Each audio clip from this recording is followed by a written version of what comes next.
Halo teman-teman. Halo, Nah, kembali lagi bersama saya Nasrul Sandri dan saya Ratu Salsaldita, di podcast Komunikasi. Universitas Batu Raja. Oke. Nah, teman-teman, disclaimer dulu ya.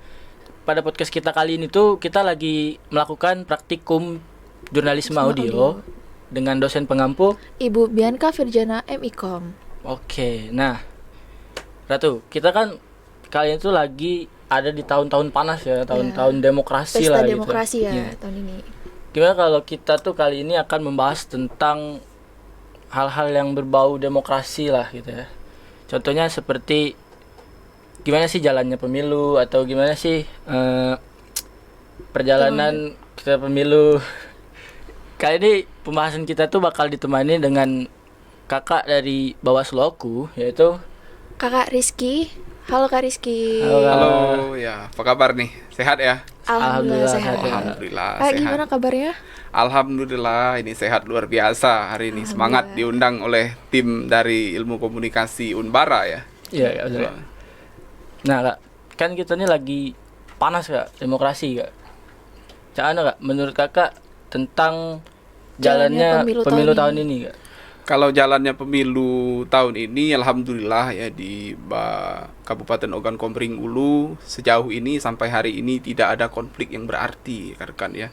Karena memang sesuai dengan visi misi tujuan kita juga bersama bahwa mewujudkan Kabupaten Ogan Komering Ulu ini pemilu yang zero konflik ya. Tentunya butuh sinergi dari rekan-rekan kita bersama sampai pada hari Senin dini hari kemarin itu selesai penetapan pleno di tingkat kabupaten, tidak ada masalah yang berarti, kan kita tidak ada konflik gitu. Alhamdulillah di Kabupaten Ogan Komering Ulu sejauh ini aman ya. Nah Kak, sebelum kita bahas lebih lanjut Kak, sebelum kita lebih jauh kan, kalau boleh tahu kakak ini kan di Bawaslu Kak. Nah, kalau boleh tahu lebih dalam, tugas kakak di Bawaslu tuh sebagai apa Kak? Oke, sebelum masuk kepada inti pembahasan kita, ya sebelumnya lebih enak kita perkenalan dulu ya rekan-rekan ya. Di sini nama saya Muhammad Rizky Apansyah, saya dilahirkan di Lubuk Linggau itu pada tanggal 1 Februari tahun 2000 dan juga saya alhamdulillah pernah juga kuliah di Fakultas Hukum Universitas Sriwijaya masuk pada tahun 2017 dan juga selesai 3 tahun 10 bulan. Pada bulan Juni tahun 2021 saya juga pada saat itu lulus dari Fakultas Hukum Universitas Sriwijaya, ikut tes bulan 9 tahun 2021 dan alhamdulillah saya lulus. Saya lulus dengan peserta yang termuda. Peserta yang termuda di analis pemilihan umum pada saat itu. Saya peserta yang termuda dan juga ditempatkan alhamdulillah di Bawaslu Kabupaten Ogan Komering Ulu di Batu Raja. Nah itu cukup cepat lulus juga tadi kayak 3 tahun 10 bulan ya. Alhamdulillah di usia yang kurang lebih 22 tahun alhamdulillah dikasih kesempatan oleh Yang Maha Kuasa untuk ya cepat mengabdi juga ya kan dengan negara melalui Bawaslu Badan Pengawas Pemilihan Umum, karena memang cita-cita dari dulu memang pengen bekerja di penyelenggara dulu. Sesuai juga dengan jurusannya tadi kan? Ya, sesuai dengan jurusan ilmu hukum dan program kekhususan saya itu program kekhususan hukum tata negara dan saya juga membahas skripsi tentang kajian ambang batas pencalonan presiden, presidensial threshold. Memang itu bahasanya itu yang menjadi unik ya, membahas tentang demokrasi ini tidak ada habis-habisnya. Betul. Gitu. Oh ya, kalau boleh tahu nih Kak, kalau berapa lama sih presiden atau para caleg ditetapkan setelah pemungutan suara? Nah, ini kan sekarang lagi tahapan dari 14 Februari tentunya kan itu adalah hari H pemungutan suara ya. Setelah hari H pemungutan suara itu dilanjutkan dengan rekapitulasi di tingkat kecamatan dan alhamdulillah kemarin pada awal bulan ya pada tanggal 1 Maret itu hari Jumat malam alhamdulillah di tingkat kecamatan kita 13 kecamatan sudah selesai dan pada tanggal 2 sampai 3 Maret itu sampai 3 Maret menuju 4 Maret dini hari itu sudah dilaksanakan rekapitulasi dan penetapan hasil pemilu di tingkat kabupaten. Nah, saat ini juga akan dilaksanakan dalam minggu-minggu ini akan dilaksanakan juga rekap tingkat provinsi dan juga Insya Allah pertengahan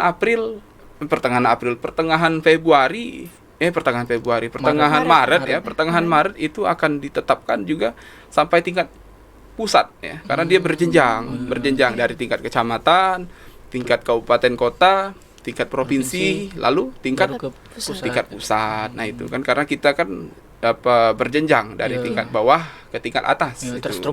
Terstruktur benar. Oke.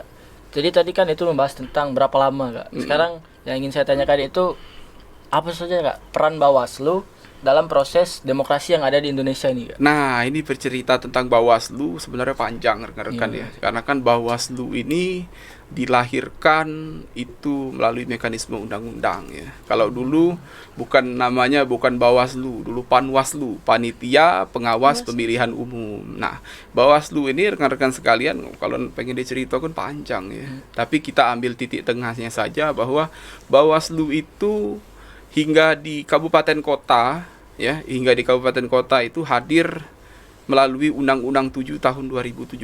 Kalau dulu kan Bawaslu itu cuman ada di Bawaslu RI Republik Indonesia dan juga Bawaslu provinsi. Nah, melalui Undang-Undang 7 tahun 2017 dulu yang namanya Panwaslu ya.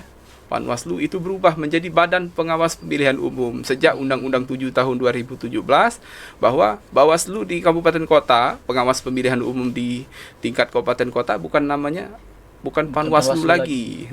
Namanya adalah Badan Pengawas Pemilihan Umum. Nah, sejak itulah rekan-rekan sekalian dari tingkat Bawaslu RI, tingkat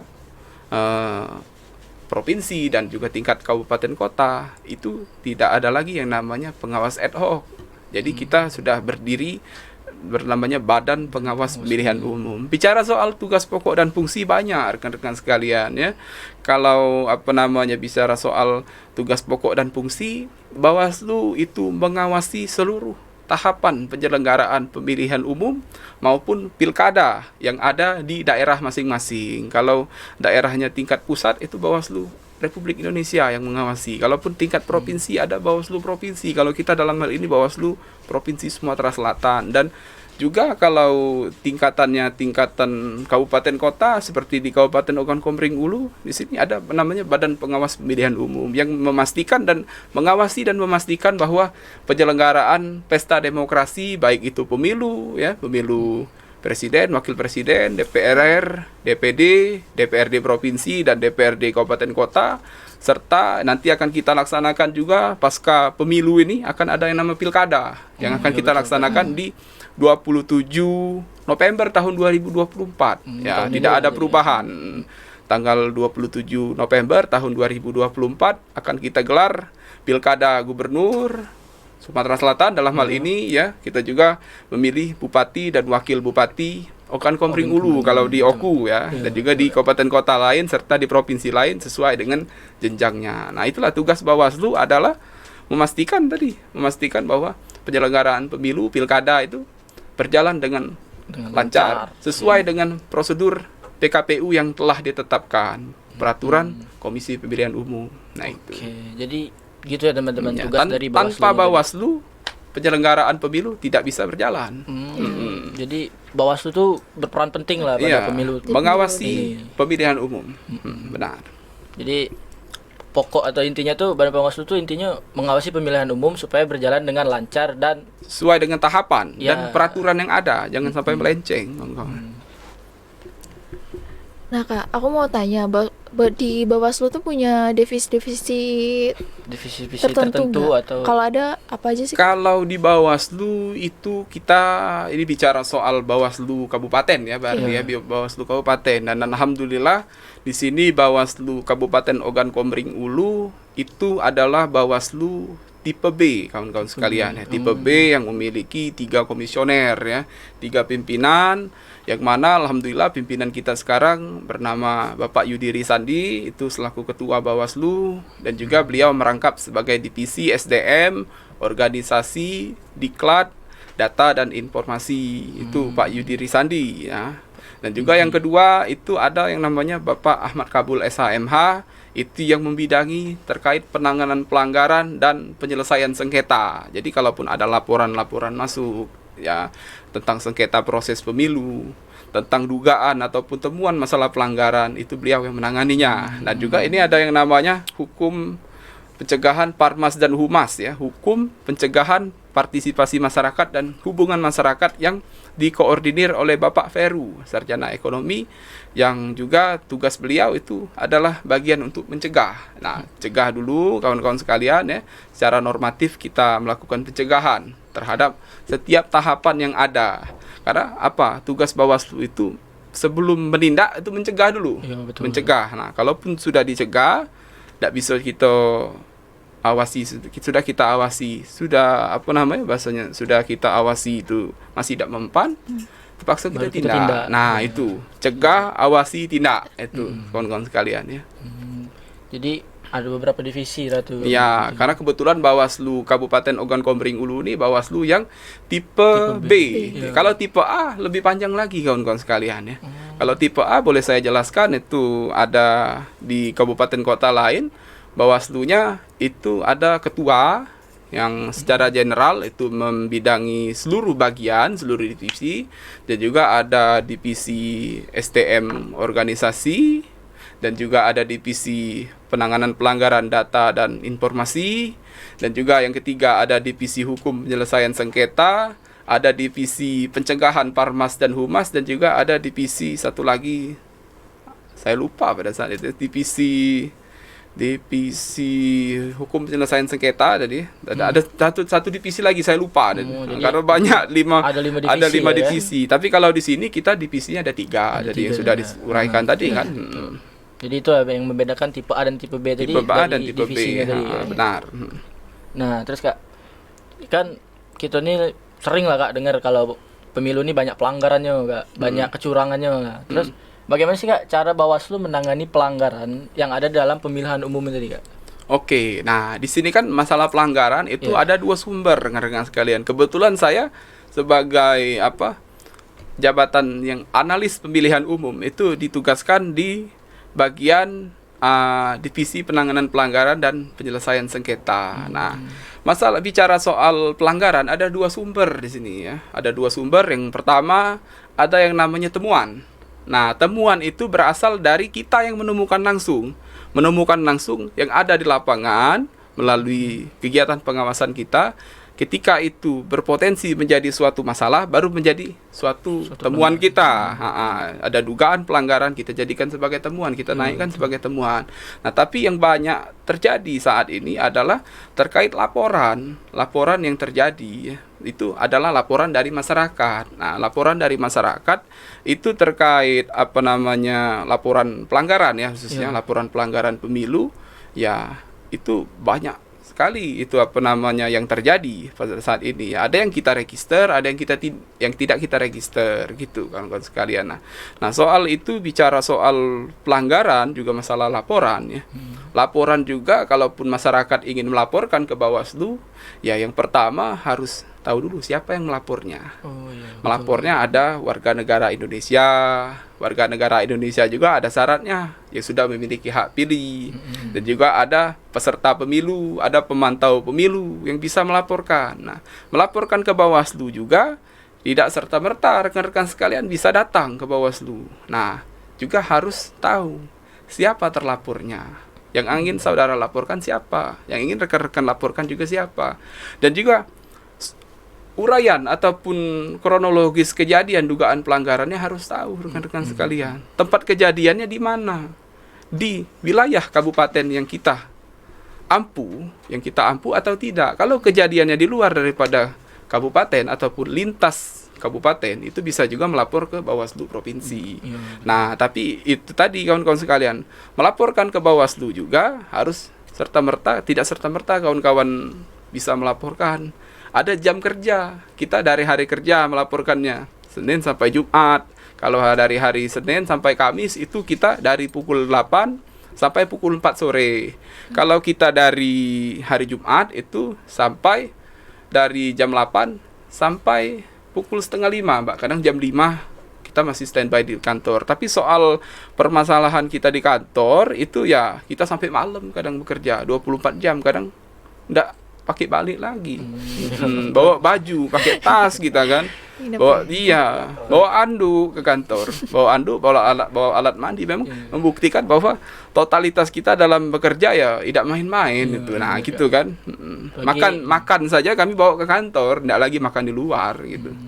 Betul. Lagi-lagi musim pemilu nih kan, jadi sibuk-sibuknya Bawaslu. Full ya. Benar. Nah, ini Kak, kalau boleh tahu kan itu tadi mengenai pelanggaran Kak. Benar. Nah, kalau pelanggaran pemilihan umum itu Kak, itu bakal ditindaklanjuti oleh Bawaslu atau langsung ke polisi Kak kalau misal terduga pelanggaran? Nah, ini lagi kita bicara soal apa jenis-jenis pelanggaran berarti ya. Nah, jenis-jenis pelanggaran rekan-rekan sekalian yang perlu rekan-rekan ketahui bahwa di sini jenis pelanggaran yang pertama ada pelanggaran administrasi pemilu.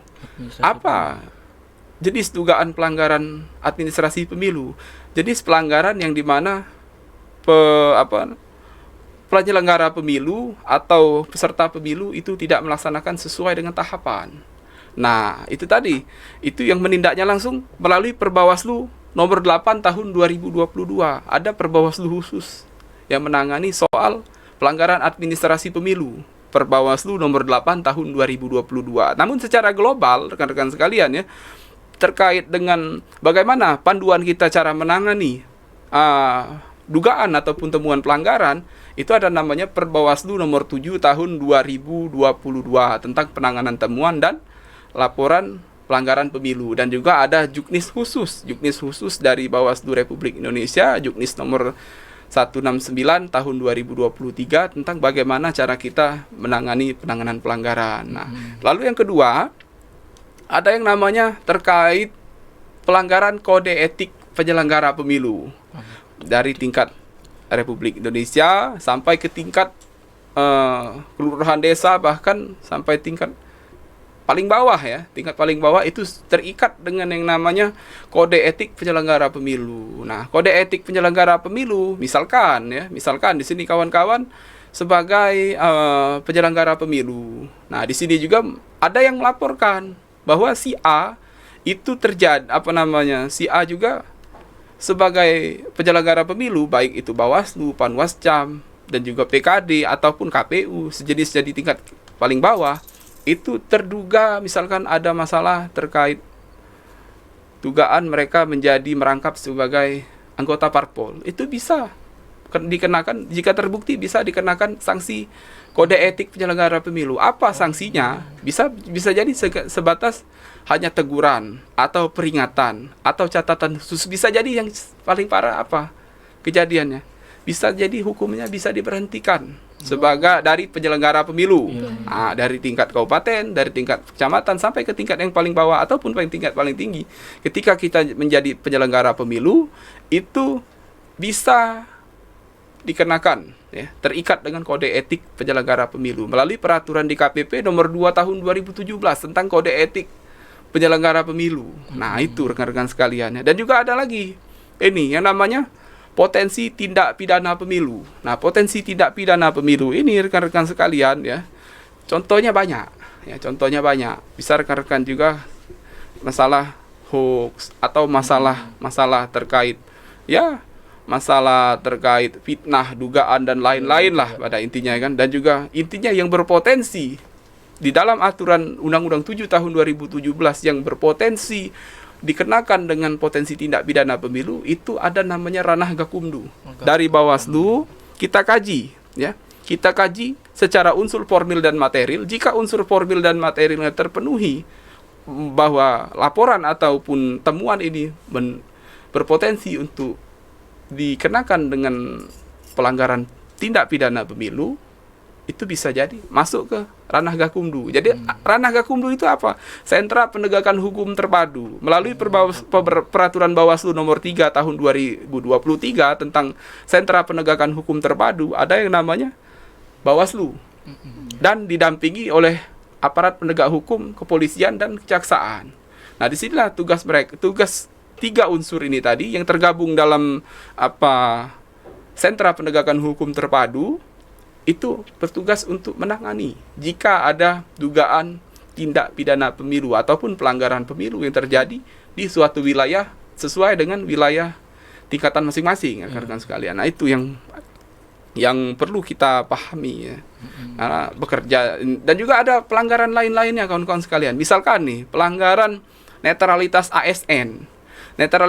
Netralitas ASN ini bisa kita rekomendasikan itu kepada inspektorat suatu wilayah, inspektorat Pemda, ataupun bahasanya auditor internal ataupun pengawas internal suatu pemerintahan. Dan juga bisa kita rekomendasikan kepada Komisi Aparatur Sipil Negara. Apa sanksinya? Bisa jadi sanksinya penundaan penundaan kenaikan pangkat 1 tahun, ataupun bisa sesuai dengan tingkatan kasus ataupun dugaan pelanggaran yang dikenakan. Ya. Kalaupun itu semakin parah, ya semakin berat. Bisa jadi kita dipecat dari ASN, hilang NIP kita kan, rekan-rekan kalian ya.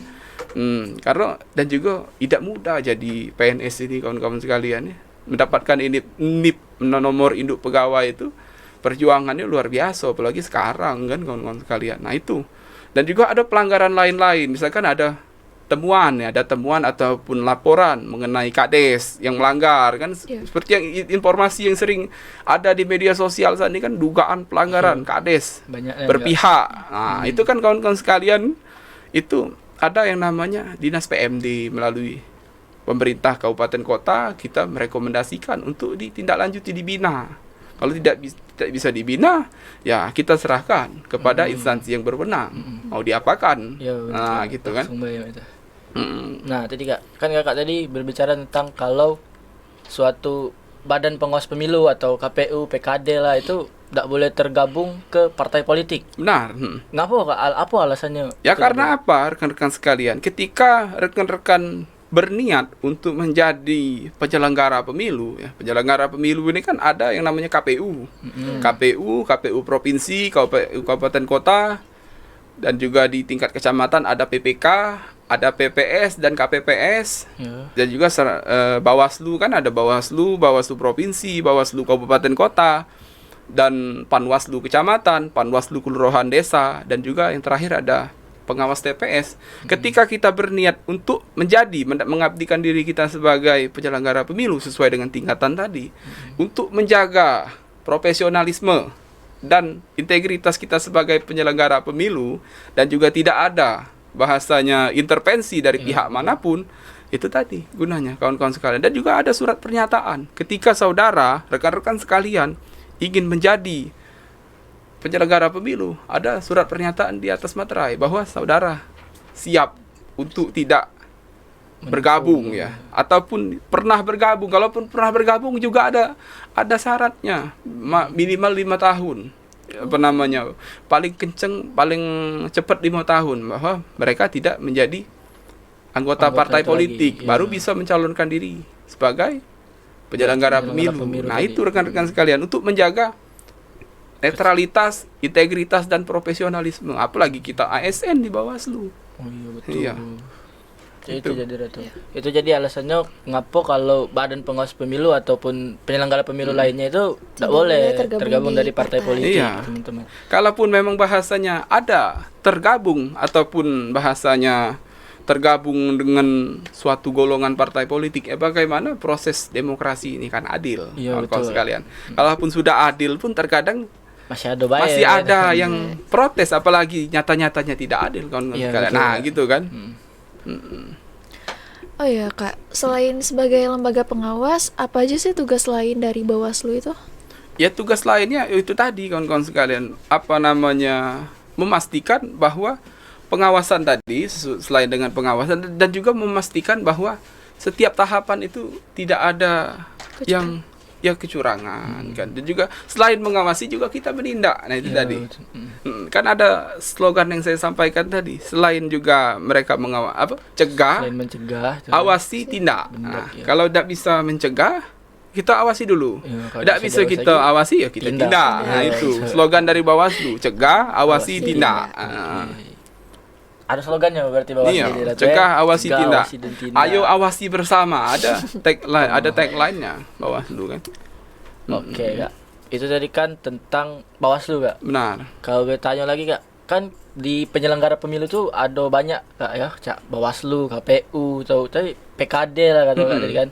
Apa sih, Kak, yang membedakan dari beberapa penyelenggara pemilu dari satu dengan yang lainnya tadi? Nah, ini juga yang menarik kita bahas ya, karena kalau KPU nih beserta tingkatan-tingkatannya dari KPU provinsi, KPU kabupaten kota, dan juga kalau di kecamatan ada yang namanya PPK, panitia pemilihan kecamatan, dan juga kalau di kalau di kelurahan itu ada namanya PPS, panitia pemungutan suara, dan yang paling terakhir ada kelompok penyelenggara pemungutan suara ya yang ada di TPS kan.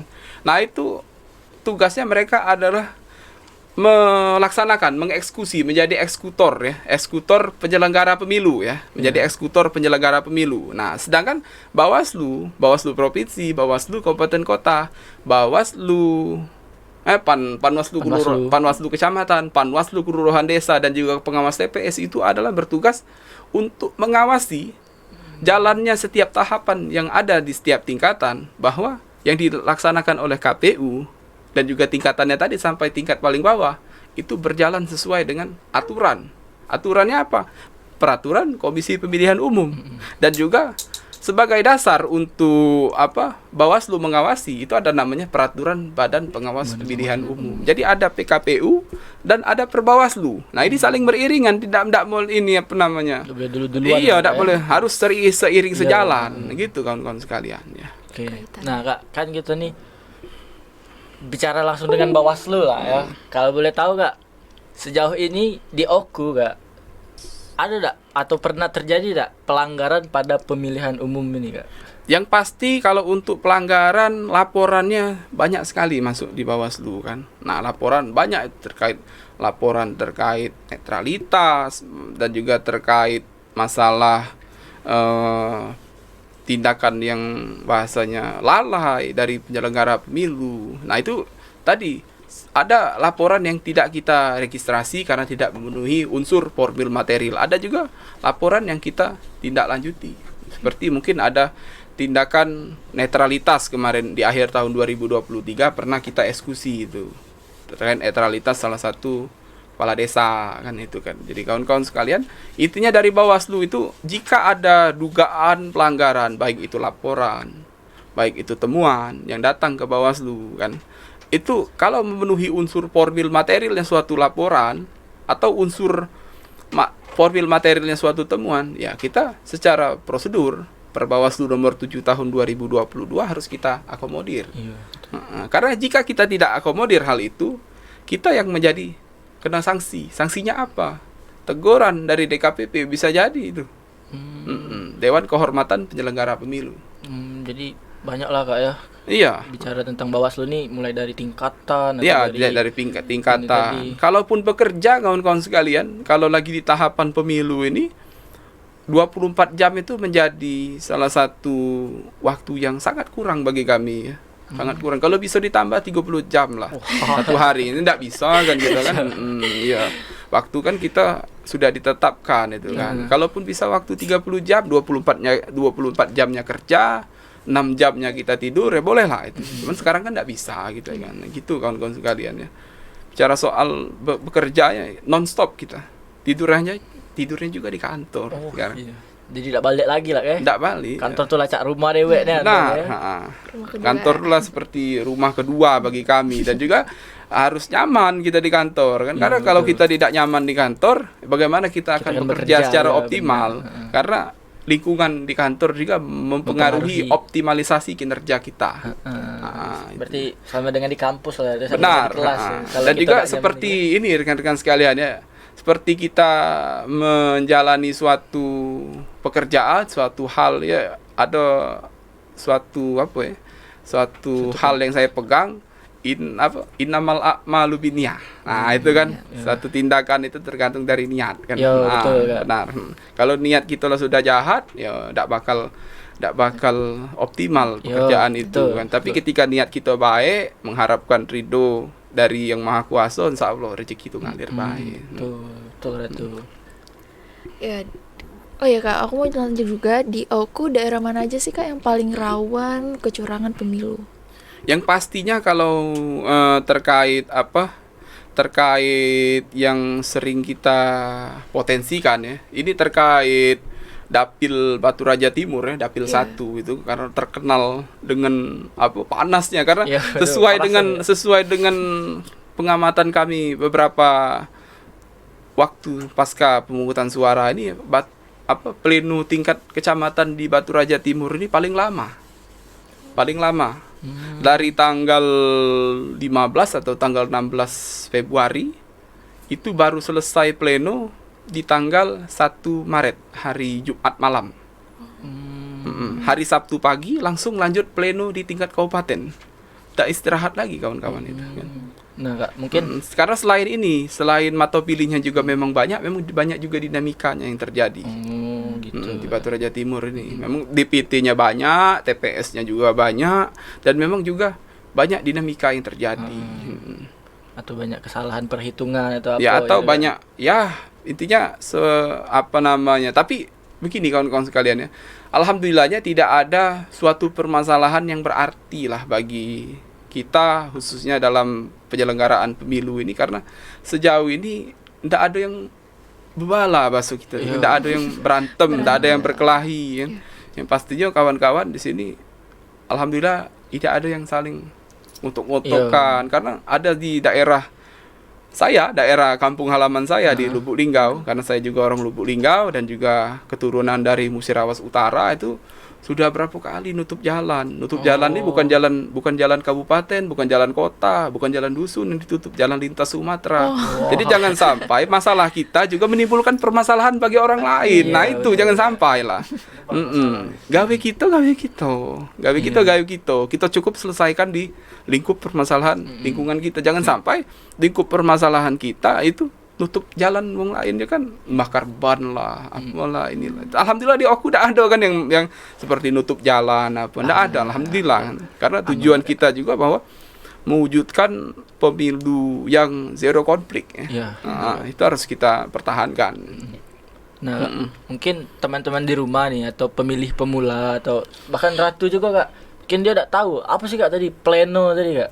Bahasa lain dari pleno itu apa Kak? Pleno itu adalah suatu sarana untuk mengambil kebijakan yang paling tinggi. Ada keputusan yang harus diambil, itu bukan melalui ketua, bukan melalui sekretaris, bukan melalui anggota, tapi melalui rapat pleno. Di atas komisioner ada rapat pleno untuk menentukan suatu kebijakan. Nah, di isinya rapat pleno itu siapa Kak yang isi rapat pleno tadi? Itu tadi ketua dan anggota. Ketua dan anggota Bawaslu didampingi oleh pihak sekretariat. Gitu. Nah, Kakak kan lah bisa dibilang lama lah Kak di Bawaslu Kak. Udah dari 2022 tadi 22. Ada enggak Kak suka atau dukanya selama bekerja di Bawaslu ini Kak? Suka duka pasti ada rekan-rekan sekalian. Setiap kita menjalani yang namanya suatu profesi, suatu hal, pasti ada yang namanya ada enak, ada tidaknya. Apa sukanya? Ya sukanya kita mendapatkan pengalaman yang baru, kawan-kawan sekalian ya, pengalaman yang baru dalam artian di sini apa yang saya cita-citakan dulu ketika gini loh kawan-kawan sekalian ya. Saya 2019 dulu pada saat saya menjadi mahasiswa, saya sempat juga menjadi tergabung dalam organisasi ALSA namanya, organisasi Asian Law Student Association Local Chapter Universitas Sriwijaya, asosiasi mahasiswa hukum se-Asia, dan kebetulan ada cabangnya di Universitas Sriwijaya. Pada saat itu saya terpilih, diamanahkan menjadi proker ya. Ada proker, program kerja terkait masalah seminar. Dan sebenarnya juga pada saat itu saya ingat betul di tanggal 3 Maret pada saat itu ya, tanggal 3 Maret itu menjelang pemilu kan bulan April dulu ya. Pemilu bulan April tahun 2019 saya diamanahkan untuk menjadi ketua, dan saya pada saat itu menentukan nama prokernya tidak jauh-jauh dari masalah pemilu. Saat itu saya menentukan, saya mapping itu terkait masalah narasumber. Sepakat saya mengajukan narasumber itu ke KPU dan Bawaslu. Ke KPU saya pernah alhamdulillah bergabung di KPU juga, pada saat itu pernah magang saya di KPU ya. Sekitar 2 bulan saya magang di KPU, dan juga pada saat itu juga saya pernah juga ngantar surat nih ke Bawaslu Provinsi Sumatera Selatan pada saat itu. Dan juga saya pernah audiensi, dan ketika saya audiensi saya doa dalam ruangan, kapan lah pengen bisa begawe di sini. Dan alhamdulillah doa itu dari 2019 dikabulkan di tahun 2022. Alhamdulillah. Karena memang cita-cita saya pengen jadi di dunia penyelenggara apapun itu. Nah, alhamdulillah ditempatkan di Bawaslu Kabupaten Oku. Nah, suka dukanya juga yang pertama itu tadi, sukanya ya pernah cita-cita saya tercapai. Ya, betul. Dan yang kedua terkait pengalaman ya, karena pengalaman ini kan Bawaslu ini seperti apa ya? Seperti rekan-rekan di instansi lain di pusat, seperti Polri lah. Polri ini kan ada jaringan-jaringannya. PNS angkatan berapa nih? Karena kita punya jaringan ya kawan-kawan sekalian, punya jaringan yang namanya dari tingkat pusat, provinsi sampai tingkat kabupaten kota. Itu jadi saling mengenal. Dan juga sering bertemu dengan rekan-rekan dari kabupaten kota lain, dari provinsi lain ketika kita acara nasional lah, nasionalnya Bawaslu. Dan juga terkait sukanya lagi, alhamdulillah lah ya, bekerja nih tanpa dengan rasa risih ataupun apapun ya. Jadi tanpa ada rasa beban ya, kami bahasanya siap untuk bekerja di Bawaslu ya rekan-rekan sekalian. Dan juga dukanya sukanya lagi itu ya, banyak yang mengatakan bahwa enak nih kerja di Bawaslu, banyak duitnya, padahal tidak juga sebenarnya kawan-kawan sekalian ya. Bekerja di Bawaslu banyak duitnya, banyak ngomong kan, lapang begawe di Bawaslu. Ya padahal tidak kawan-kawan sekalian. Di framing baik, di framing baik enak begawe di Bawaslu itu ya. Kalau kita ketiban lagi lemburnya, nah itu tadi duka, masuk sudah suka masuk di dukanya. Iya. Sudah suka, ini langsung kita lempar ke duka. Dukanya apa? Ya kadang tidak setujuan. Banyak lembur pula. Banyak lemburnya juga. Apalagi di musim-musim politik ini. Iya, musim-musim lagi puncak-puncaknya kan. Itu tadi kalau bisa waktu itu bukan 24 jam, pasti bisa 30 jam, 24 jamnya kita begawi, 6 jamnya kita tidur, tidak apa-apa, cukup. Yang biasanya juga dulu aku sering tidur teratur ya. Saya sering tidur teratur, tidur 6 jam, 5 jam. Sekarang kadang tidurnya 3 jam, 2 jam kadang. Kadang jam 4 subuh baru balik dari kantor. Itu sisi gelap yang tidak rekan-rekan ketahui, publik ketahui. Apa Bawaslu, dan juga banyak juga framing bahwa Bawaslu ini nyantai pegawainya. Tidak semudah itu kawan-kawan sekalian ya. Iya. Kalau kalian itu pengen kita bandingkan dengan gaji bahasanya, ya jauh nian. Cuman balik-balik lagi ketika kita bersyukur dengan apa yang kita terima, insya Allah cukup kawan-kawan sekalian. Betul. Karena apa, prinsip kita ini kan kalau lebih ya pasti kurang, kalau ada segitu pasti cukup. Alhamdulillah. Nah itu tinggal bagaimana cara kita untuk mensyukuri yang ada. Dan juga dukanya lagi terkadang ya kurang istirahat dan lain-lain. Cuman yang pasti balik-balik lagi kawan-kawan sekalian, suka duka harus kita balut sedemikian rupa, harus banyak sukanya lah. Iya, benar. Harus banyak sukanya kan, karena dan juga satu lagi ini lupa kawan-kawan sekalian ya. Sukanya saya bekerja di Bawaslu itu mengenal Nusantara. Mengenal Nusantara. Karena apa?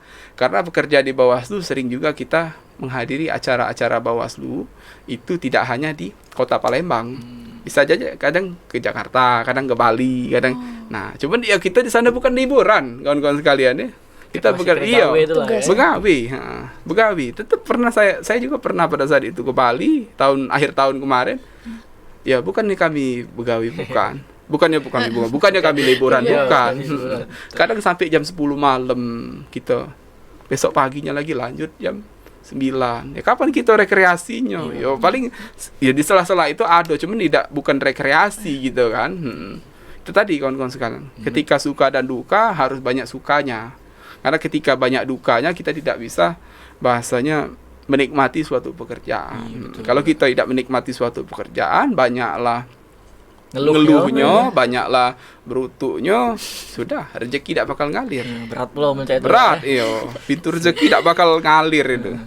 Yang penting kita tuh nikmati benar. Jalani, insya Allah kalau memang kita bersyukur, sering banyak-banyak bersyukur, insya Allah derajat kita dinaikkan oleh Yang Maha Kuasa. Pasti ada lebihnya. Pasti ada lebihnya kan. Tapi ketika kita pengen mengikuti irama dunia, mengikuti selera dunia pada saat ini tidak bakal seiring kawan sekalian. Gak ada habisnya. Sekok lagi Kak. Siap, boleh. Cak mana sih Kak caranya bisa jadi Bawaslu nih Cok? Daftarnya, cak mana lah alur pendaftarannya. Siapa tahu kayak Ratu lulus nak jadi Bawaslu. Jadi gini kawan-kawan sekalian. Kalau kita kan terkait, jadi saya bicaranya soal bagaimana nih menjadi PNS berarti ya, PNS di sekretariat. Karena kan saya sebagai PNS-nya dong ya. Nah, karena kalau sebagai komisioner saya juga kurang paham karena saya belum pernah mencalonkan diri sebagai komisioner, kan komisioner Bawaslu kan. Tapi kalau menjadi PNS di sekretariat Bawaslu itu ya kalau sekarang terakhir sering buka-bukaan sih tahun 2021 ya zaman saya. Tapi sekarang lagi fokus untuk optimalisasi P3K dan juga mungkin tidak menutup kemungkinan bahwa rekan-rekan sekarang semester berapa? Semester 4. Semester 4 ya tidak menutup kemungkinan bahwa 4 semester lagi, berarti 4 semester 2 tahun lagi ya. Cepat-cepatlah selesai kuliah, jangan lama-lama ya. Jadi rekan-rekan sekalian ya kalaupun cepat-cepat itu insya Allah tahun 2026 mungkin ada baik bukaan untuk Bawaslu. Nah yang pasti yang pertama sesuaikan dulu dengan background kalian. Kalian di bidang apa nih? Misalkan di bidang ilmu komunikasi. Ilmu komunikasi jangan kalian ambil terkait dengan sarjana ataupun dengan posisi yang membutuhkan sarjana hukum. Pasti kalian ditolak secara administrasi dong ya. Nah, jadi ketika kalian bicara soal tentang background kalian di ilmu komunikasi, bisa saja kalian terkait dengan posisi yang membidangi tentang kehumasan atau terkait tentang administrasi bisa itu kan. Nah, tapi kalau tadi yang pertama terkait masalah administrasi masalah dari sisi administrasi dulu dong ya. Dan juga lengkapi masalah administrasi dan juga pantau terus kawan-kawan sekalian, pantau terus terkait tahapan-tahapan kalaupun memang bahasanya, dan juga baca peluang. Saya kemarin baca peluang maka saya bisa lolos di Bawaslu kawan-kawan sekalian. Karena apa? Saya kemarin jujur saya enggak mau pengen jadi PNS sebenarnya. Pengen ya PNS birokrat saya enggak mau, tapi saya pengen jadi dosen pada saat itu. Saya ngebet banget pengen jadi dosen di Unsri ya, di Unsri karena memang kelahiran Unsri kan.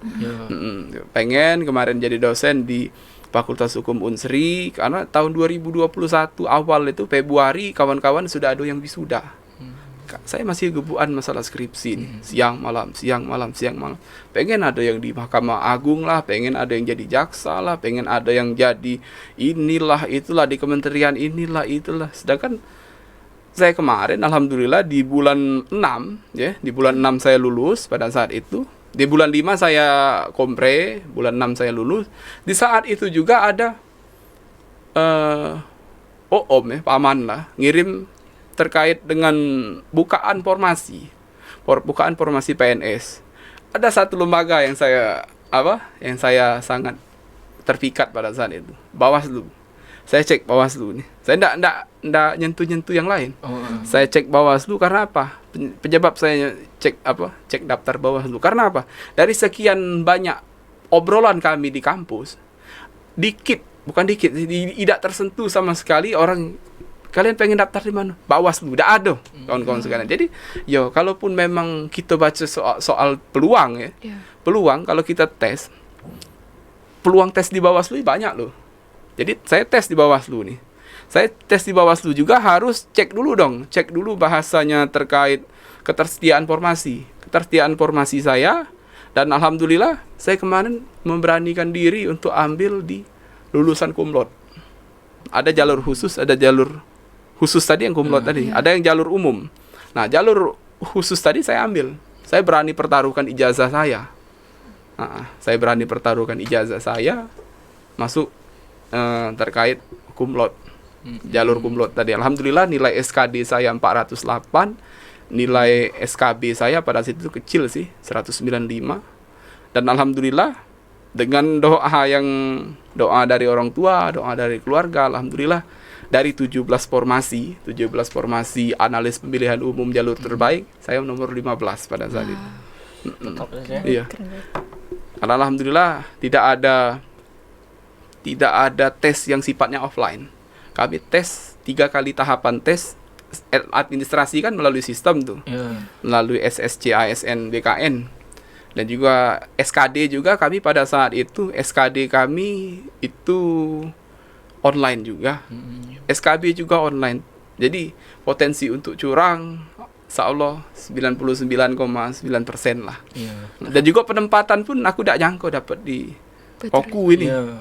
Tidak nyangka karena dapat di Oku ini karena masih dekat lah dengan Lubuk Linggau, dengan Palembang masih dekat. Karena saya lahir di Lubuk Linggau, besar-besar di Palembang, kuliah dapat di Baturajo. Nah, iya, tidak jauh-jauh lah kan.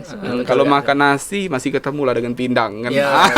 Iya. Masih bisa lah kita masih ini makan makanan Baturajo lah. Iya, pempek masih ada kan. Masih cicip lah. Masih.